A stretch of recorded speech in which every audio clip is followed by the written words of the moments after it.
Do you ignore the problem and then wait till it's a fire and then go into full-blown firefighting mode? Why was it a forest fire? It should have been a brush fire that got smothered. I think the most important thing is, before you even measure it, define the measurement. What's our definition of done and definition of good? That's a cultural artifact. If you can clarify for your team what's expected of them and what the measurables are, it just helps. You mentioned it. What gets measured improves, and what doesn't get measured doesn't improve. Not just measure them, but then share that with your teams. Here's how we're measured. Here's everything. Just share it, because that's how things get done. All right. Back again.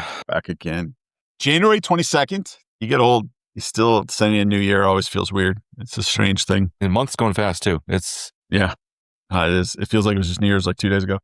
So we're in Charlotte. There's an apocalyptic ice storm coming, according to all the doomsayers. I'm in trouble in my house because I'm kind of poo-pooing it. And all of my wife and daughters are prepared for the next ice age. It's a bit of a fun thing. I don't know how it's hitting your house, but... No, it's the same thing. The world is ending. The sky is falling, and we're going to be snowed in our house for a week. We better charge all the devices, fill the cars up, and we might be even sleeping in our car with the car on because we're going to have power for all this time. That's funny. I'll probably get in trouble just for saying that, actually, but it's good times. It's always nice to have a little weather. We don't get winter weather here in the southern North Carolina area, so it should be a little fun for us northern. I'm kind of a hybrid, but you coming from New York. Yeah, I was half my life there. Half my life so far. Yeah. So today we want to talk a little bit about something that we're seeing with our customers and conversations we continue to have, both people asking us, how do we do this? And then how do we with DevGrid try to help either from a process standpoint or inside of our product? And the main thing was, I think we've talked about it a little bit before too, but like, how do you carve out time to do tech debt and all those different things? You know, it could be vulnerabilities, could be whatever.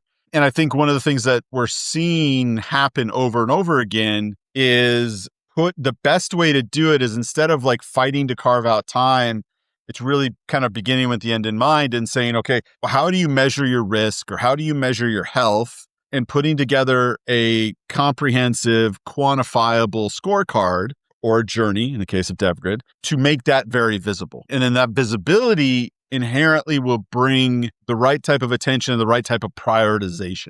That's kind of very high level, sort of what we're talking about. We can dive into that a little bit more, but you've obviously run a bunch of teams in different environments. Does that resonate with you? Do you see other concerns there? Like, how would you approach that question? It's something that would be very useful to a lot of application managers as they're trying to fight the good fight of getting time to fix things. And whether or not you're pushing for fixing vulnerabilities or you're just doing it, I think that's a different conversation.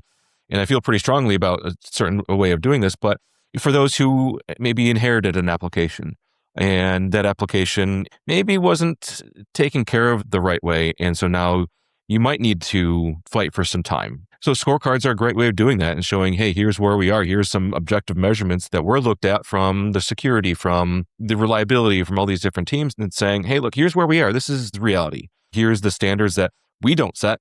We are measured by these standards. If it comes to a certain point in time or a low score, well, we're not going to be able to ship any features for you because we'll just get blocked from deploying. So having those objective measurements and sharing those with people would be super valuable, just to say, hey, here's where we are. It's not ideal, but this is reality and we need to start fixing things. I agree with that. I think as the individual app manager, you own one or many applications. You have to decouple your personal performance from that a little bit. It's like, oh, we've got 10,000 vulnerabilities or something. Everybody's going to think I'm terrible at my job. Those things aren't necessarily correlated. I mean, they can be, but they're not necessarily correlated. And so to your point, I think the number one thing you can do as any leader is stop the bleeding. So if you have been ignoring the thing, if you haven't been paying your taxes or you haven't been putting fresh oil in your car or whatever the thing is that the big monster you have, or you have 10,000 vulnerabilities and all these different issues, the number one thing you could do is stop making it worse. Confront the monster a little bit. Because one way or another, somebody's going to find out. It's either you stop shipping these fixes and you're going to stop shipping everything at some point in time, and then it's much worse for you that way. Yeah, I mean, and then this is the second thing, right? So there's like, how do you handle it as an individual? But as an organization, I think you mentioned like, hey, these aren't my standards. These are what we've set as the organization. What I think is really, really useful, and we've seen this over and over and over again. Everybody we talk to, what they do is there's a bunch of standards, there's documents, there's policies. They're all fragmented, all to kingdom come. They're coming from different parts of the organization. You might have InfoSec's doing one thing. You might have infrastructure standards. You might have risk standards. Like there's all kinds of random stuff all over the place. But when it comes to purely technical stuff, technical NFRs call them, vulnerabilities is always the one everybody uses because it tends to be the most expensive one to deal with because of the nature of the software security industrial complex, which we'll leave that alone for today. But because of the nature of that, that's a very expensive one to clean up, right? Because there's constantly vulnerabilities popping up and they're large volume and all those different things. So everybody's talks about vulnerabilities. Well, you've got a vulnerability policy, most likely. If you're a company of any size with any kind of regulatory constraints or something, like you definitely have a vulnerability policy. Certainly if you have to do SOC compliance or anything like that, ISO or the banks all have their own thing. And so whatever that policy is, that exists for a reason. Like that's the business decision of the organization, of the enterprise, of the company. We need to close criticals within X number of days, as an example. That's the policy. Like that's a good reason. And if you're not going to do it, you should get an exception and all those things. Like the reason those processes exist are good reasons. And so if the rules don't make sense, if you're a leader in the organization, like a CIO or VP of engineering or something like that, you either need to adjust the policies, which by the way, is not as hard as you might think. No, somebody's just not pushing on it. Yeah, you just have to go and say, like, no, this policy doesn't make any sense. Let's adjust it. And there's usually a process and a versioning and a voting and all that type of nonsense that needs to happen. I shouldn't say nonsense, but like administration that needs to happen around it. But you can adjust the policy if it doesn't make sense. But I'm getting a bit far afield. The main point is you need to be clear about what is good and what isn't. And you can call it whatever you want to call it. Some of our customers call it a risk score, a technology risk score. Some of them call it application health. Some of them call it path to green, or like there's all kinds of different things you can call. This is what we call good. And just define it. You have a policy that you need to have an SLA of closing your critical vulnerabilities within 7 days, for example. That's probably the median. Well, cool. We measure that for you, right? Like we put it in there and we give you a way to say, okay, this application's doing this consistently over this history. That's, I think, one of the things that is the most key organizational change to make is remove the ambiguity. Make it really clear what is good and what isn't. And then give yourselves a way to measure that consistently. So let's tack into something for a second. You say what is good, because I think a lot of places have a different view of what is good. Even within an organization, you'll have different definitions of good. You might talk to 10 people and have 10 different definitions of good. That's problematic in a lot of ways, given that who am I talking to? Person A is good is delivery speed. I don't care what the tech looks like. It's delivery speed we're optimizing for. I don't care. As long as you're not taking down prod and you don't have anything that's been violated as far as security, that's good. But then you might have on the other end of the spectrum of good is rock solid technology, zero security in production. The business can wait. Now, they're not going to be very long lived there, but somebody might have that perspective. That's a real thing. I mean, it depends on the company. It depends on the system, right? Yes. Like within one company, you might have very, very different approaches. And like definitely a company, like I remember going from being in the digital banking space at Bank of America to then at Passport. And I think I've said this before, at Bank of America, like priority 1 through 99 was don't go down and don't get hacked. Nothing else even came close to mattering as much as those two things, right? And everything was designed around that cultural reality. You still had to meet your commitments, you still had to deliver stuff, but it was overwhelmingly more important that those two things didn't happen, right? And I think that that's true in a lot of places, but like if we go to then to a place like Passport, not to say that they didn't care about security or care about stability, but velocity was the thing. Driving and getting more revenue and getting more capabilities out to close deals and get people on board was the overwhelming focus. That script was flipped. And I think that that was appropriate in both places. You're at different parts of the life cycle. What I'm trying to get at is that what is good needs to have an agreement from a lot of different individuals to say, this is our perspective of good. You're talking about the little subcultures having their own opinions and weighing things differently. Yeah, exactly. That's the problem that a lot of these app teams have to struggle through is what is right. I have my perspective of here, but they're either getting overridden or they're getting pushed on or something like that until they can get their weight around to say, this is what's good and be some agreement there. But codifying that in a place where you can have measurements, I think that's blown people's minds and thinking like, oh, I can do this. I can actually have this culmination of everything. And not only that, but I can show you where some of these definitions are conflicting or overlapping because group A says this, group B says this, I say this, what is right?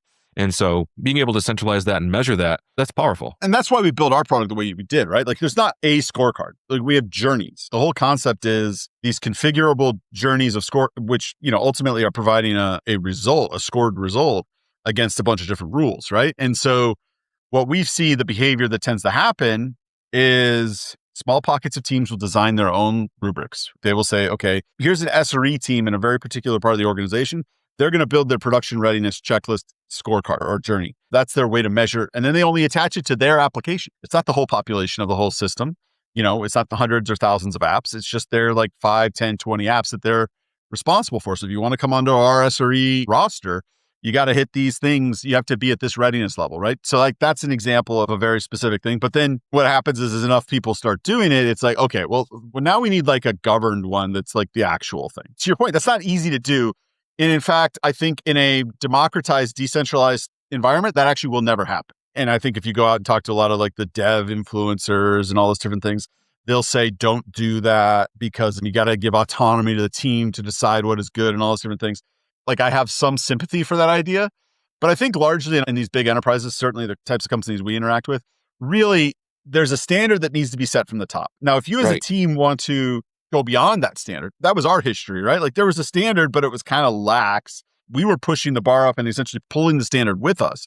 Then that's great. Like do that. To your point, if you have policies, you need to measure them. And then you need to put them in a way that either the policy is not real and you should change it, or you need to follow it. This is one of my pet peeves, like in the world today, right? Like there's so much like selective enforcement of laws and all these different things. It makes me bananas. Well, or the worst thing right? is that it's either selective enforcement or it's also the attestation practices. Is just attest that this is happening. Either it's once a quarter and it's just signing a box and there's no repercussions if you attest to something that's not true. That's just nothing. That's not going to get you anywhere. It's going to be a lot of just people checking the box or misunderstanding the rules and checking the box because they thought it was right. It just doesn't work. It's just as much as putting extra work on something that doesn't give you the outcome that you actually want because people are either not following the rules or misunderstanding it. I agree with everything you're saying. You have to make the assumption that the rules are there for a reason. And maybe you need to fight back the rules and God bless you. Like, good luck.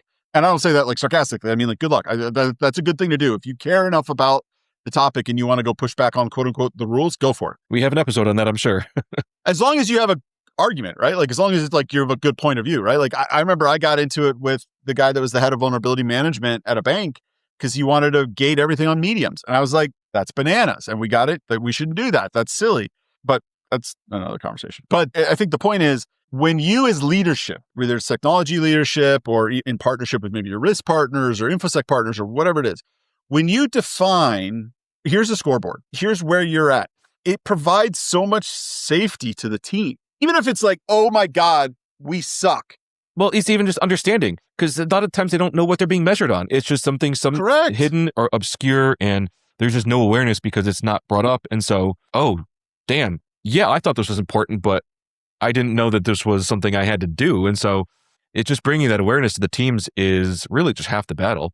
If the teams know about it, they're going to do it because nobody likes a bad score. Yeah, well, it's the gamification, but it's the fragmentation of the information, right? Like some team, all of a sudden, this thing's hot.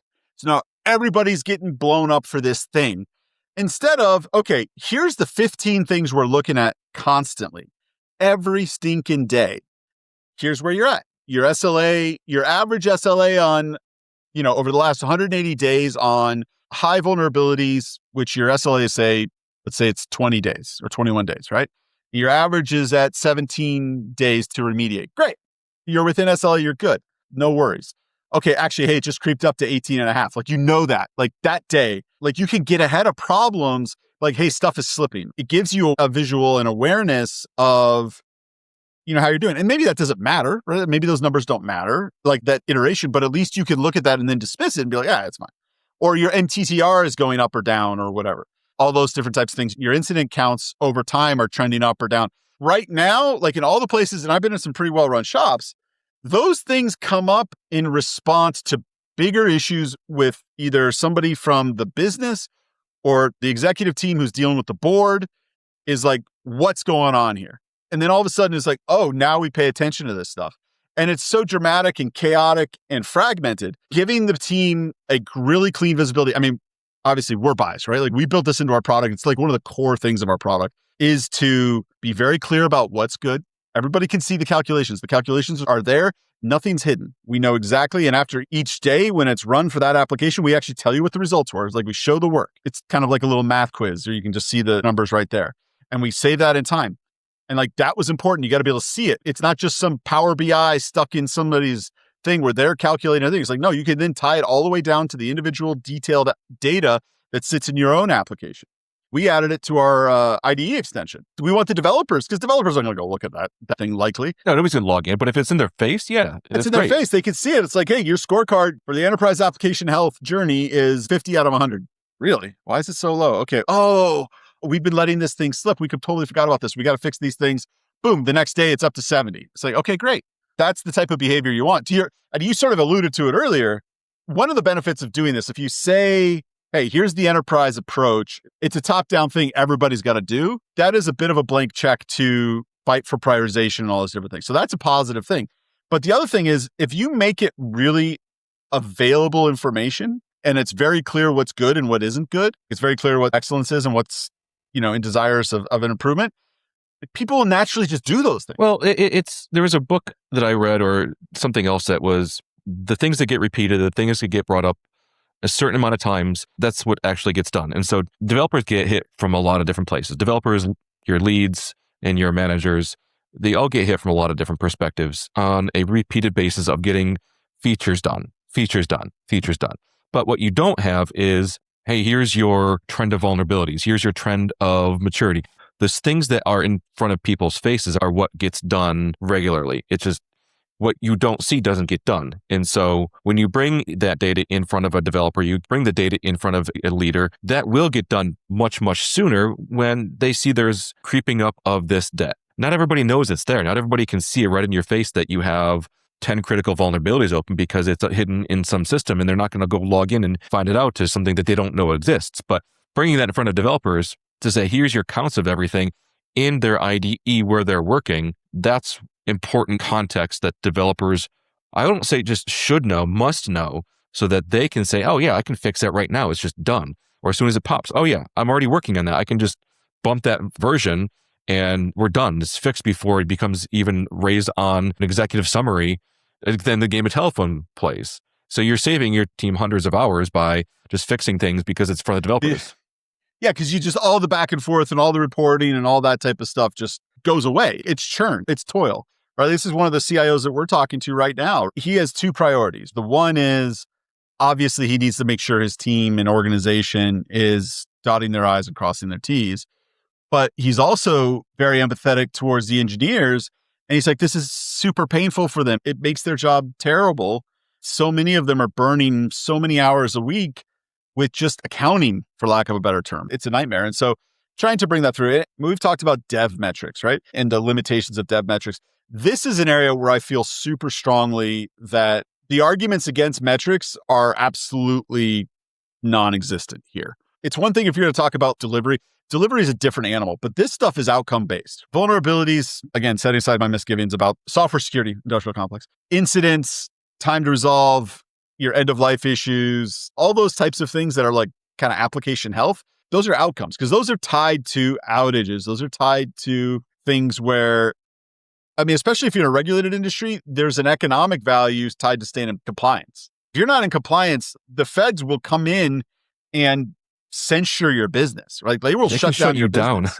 Yes. Yeah. It's a real thing. I think there's a bank here in Charlotte, not one of the ones either one of us have worked at, but they got dinged on their cloud implementations. They were literally like not allowed to put anything on cloud for like 2 years. The feds were just like, no, you're done. Like you guys are a mess. You can't put anything else until you fix these 400 things or whatever. And rightfully so. Those rules are important, not just for the businesses, but their customers, because those are when you see on CNN, or there's all this leaking of information, or there was an app that had a leak of people's photos and dates of birth and all this private information. Well, there's a reason that a regulated industry will get shut down because they're just so bad at keeping things private that, no, we don't trust you anymore. You can't. And you're not even allowed to put anything else out until you fix these issues. But that's where a lot of the developers don't fully grasp the gravity of why this stuff has to happen first. And velocity is important. Don't get me wrong. But when a team is not provided the data to be able to effectively get work done in an efficient way,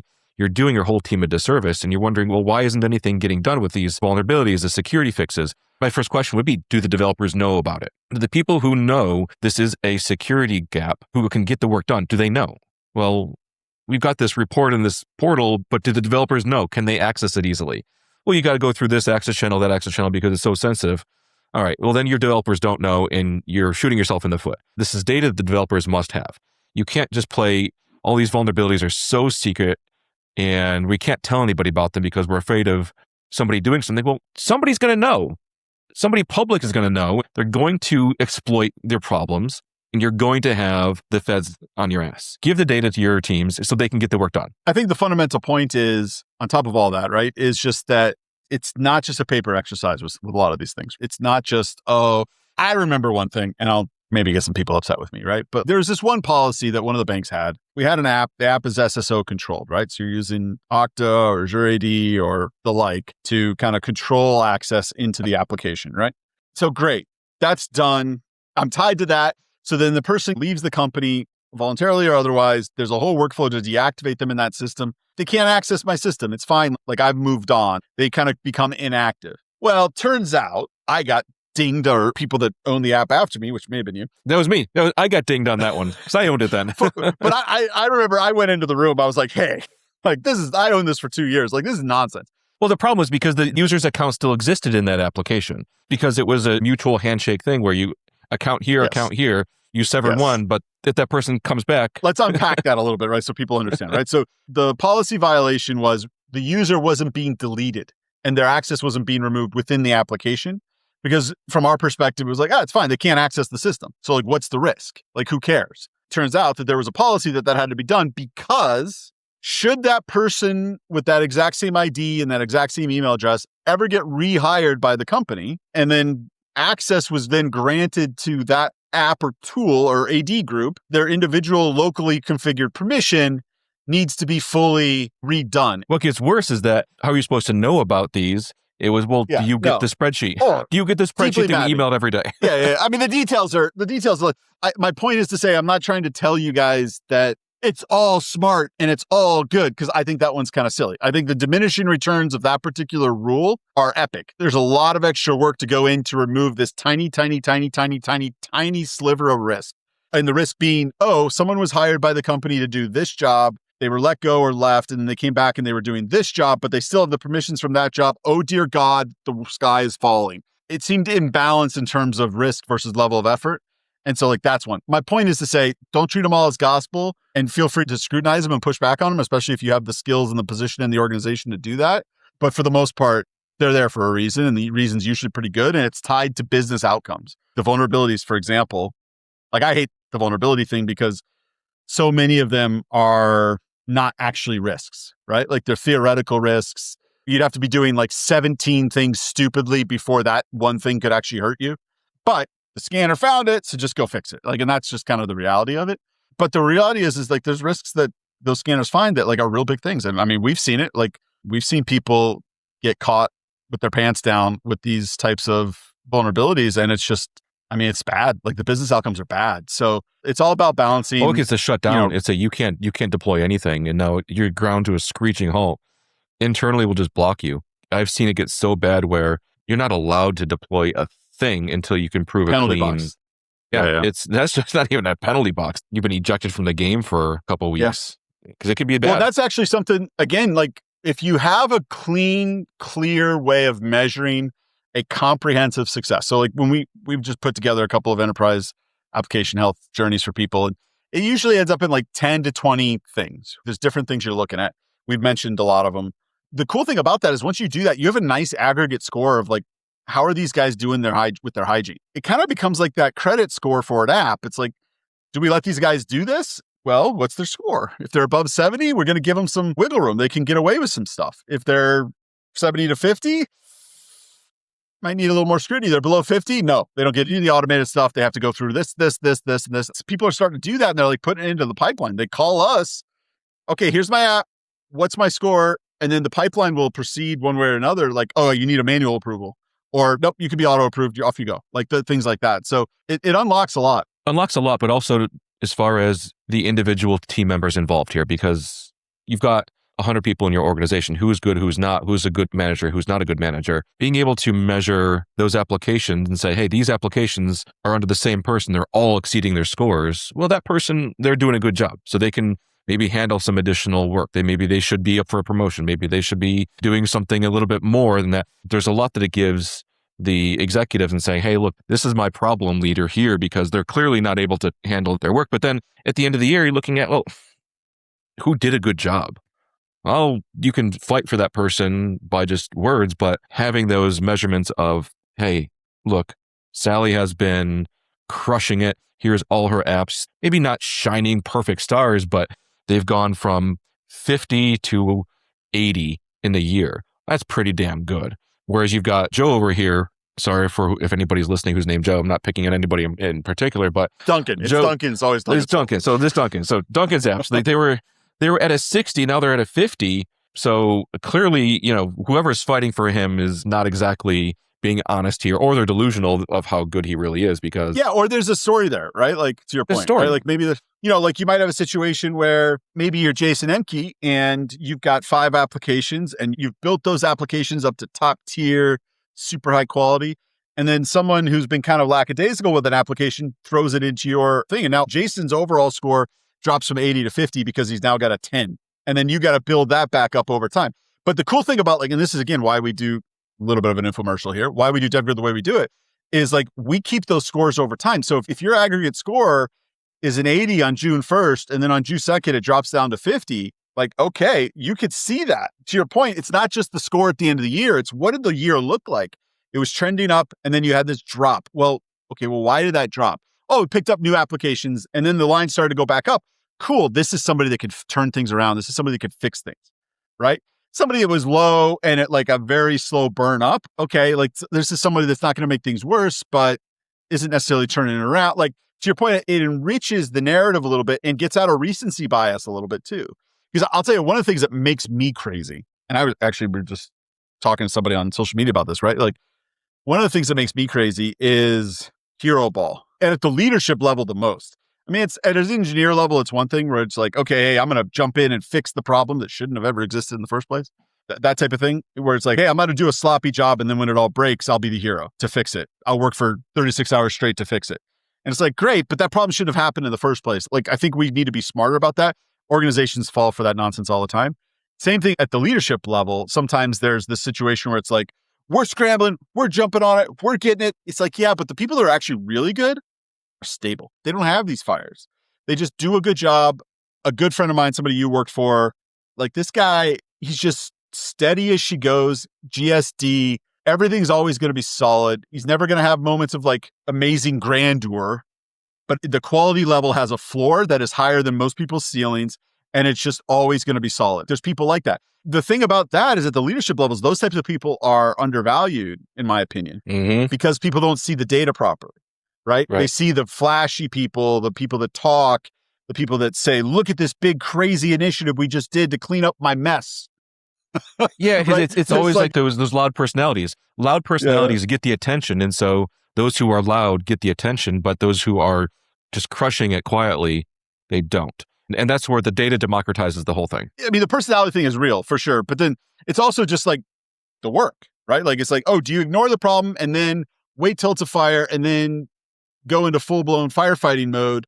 Look at us, we put out the fire. It's great, but why was it a forest fire? It should have been a brush fire that got smothered.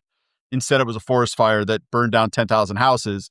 Sure, you put it out, but kind of your fault it got there in the first place. And so understanding that distinction, again, just define what good is the number one thing. Use our tool, don't use our tool, build a spreadsheet, build a Power BI, whatever you want to do. I think the most important thing is before you even measure it, define the measurement. And we've done this multiple times together and separately. What's our definition of done and definition of good?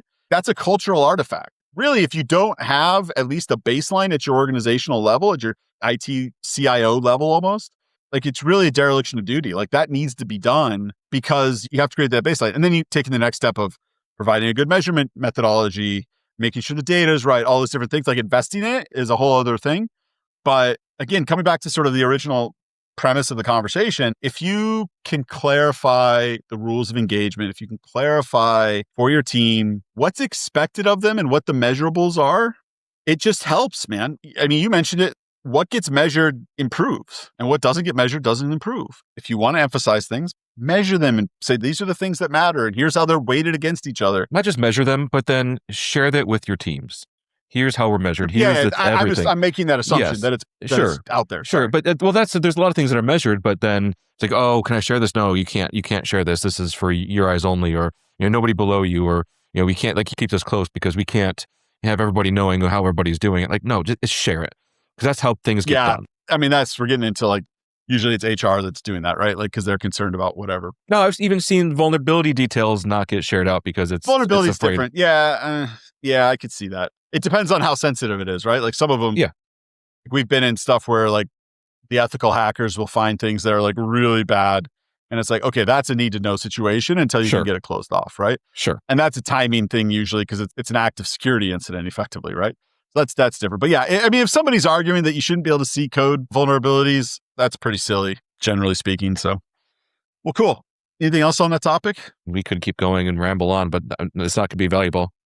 Did we cover the fear piece enough? I think we touched on it. We did in the beginning about just do it, because if you don't, somebody else will, and it's not going to be your narrative. So, yeah. To say one more thing about that, right? Like, and we've had these conversations with customers, right, or companies we were talking to, where leaders didn't want this visibility because they didn't want it to be a stick they could be beaten with, all the way up and down the chain, right? Like, oh, I don't want to see how bad it is because whatever. But again, I'll reiterate it, man, it's better to do that stuff on your terms than not. Any leadership team that the first time you see those scores and there's people that are a disaster, it's fine. Like, it's going to be terrible because nobody's paying attention to it. So if you're in an organization that's so toxic that they can't look at that reality and recognize that they haven't been measuring it to this point, and they got to give everybody a little bit of grace to clean it up. And if they're just gonna be like, nope, you clearly are terrible, you're fired. Well, you probably don't want to work there anyway. If that's something you're worried about, you should find a different job because that's not a place you want to be. If your leadership is that silly and that uninformed about reality and unable to be thoughtful about these things, just get out. Right. Otherwise, I wouldn't worry about it. It's like, hey, let's define what it means. Let's define what good means. And then let's have that conversation. And then it's like, if you're not going to be good at this stuff because you're rushing to get product out the door, that conversation needs to be had. And then everybody needs to know about it. And then that prioritization decisions need to be made in full awareness of all of that and not in your head just hiding those things. That's one, it's no way to live. Two, it's dishonest. And three, it's not as effective. Just go for it. One other thing I would say, we were talking about this before. Look at our tool, right? Like, we're building ways to solve this. AI, other software, other data tools, things like that. Like, you're not going to be able to hide much longer anyways. Like, you need to get, like, transparency's coming. I was on Twitter being ridiculous and a guy who's actually a book I've read, Peter, I don't know, I'm going to brutalize his name if I say it, but he wrote this like founder-led sales book. This is like the Bible for sales.